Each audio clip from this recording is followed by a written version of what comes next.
Months had passed since Sarah moved out of the apartment where Emily's lifeless body had been discovered. She had tried to rebuild her life, transferring to a different university and staying with her parents.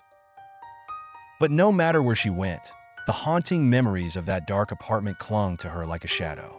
Sleep was rare, and when it came, it brought only nightmares. Visions of Emily's terrified face, of unseen eyes watching from hidden corners. Despite her efforts to move on, Sarah couldn't shake the feeling that something still wasn't right. She had never gotten closure, never fully understood what had happened. The police had closed the case after concluding that the intruder had fled and likely left the area, but Sarah wasn't so sure. Deep down, she felt like there was more to the story, something she had missed.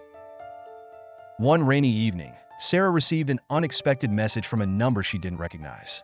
It was a brief text, just 2 words, "I'm sorry." Her heart raced as she stared at the screen. Who could have sent this? She tried calling the number, but there was no answer.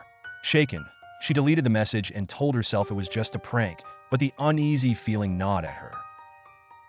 The next few days were quiet, but the unease only grew. Then, one night, as she was preparing for bed, her phone buzzed again. This time it was a photo, blurry and dark, but unmistakable. It was the hallway of her old apartment, the one she had shared with Emily. The message underneath simply read, "Miss me?" Panic surged through her. Was this some kind of cruel joke? Who could have taken that picture? Was it the intruder? She immediately called the police, but they couldn't trace the number. With no solid evidence, they assured her it was probably a hacker or someone messing with her and advised her to block the number. But it didn't stop. Over the next week, more messages came. Photos of her old apartment, some taken from inside the rooms. One of them showed the closet, the very closet where she had found Emily. Each photo felt like a warning, a sick reminder that whoever had been watching them was still out there. And now, they were watching her. Terrified and desperate for answers, Sarah decided to do something she had sworn never to do again. She returned to the old apartment.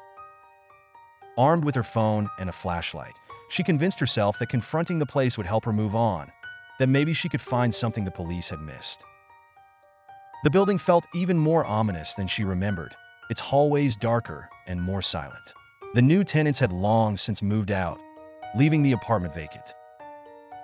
As she unlocked the door and stepped inside, a chill ran down her spine. Everything was eerily still, just as it had been the night Emily disappeared. She made her way through the apartment, room by room, her heart pounding in her chest. Nothing seemed out of place, but the oppressive weight of fear hung in the air. Then she reached Emily's old room. The door was closed, just as it had been on that fateful night. Gathering her courage, Sarah pushed it open. The closet stood before her, the crawl space door still, slightly ajar. Her flashlight beam shook as she aimed it inside, expecting to see nothing but darkness. But then, something caught her eye. There was something new, something that hadn't been there before.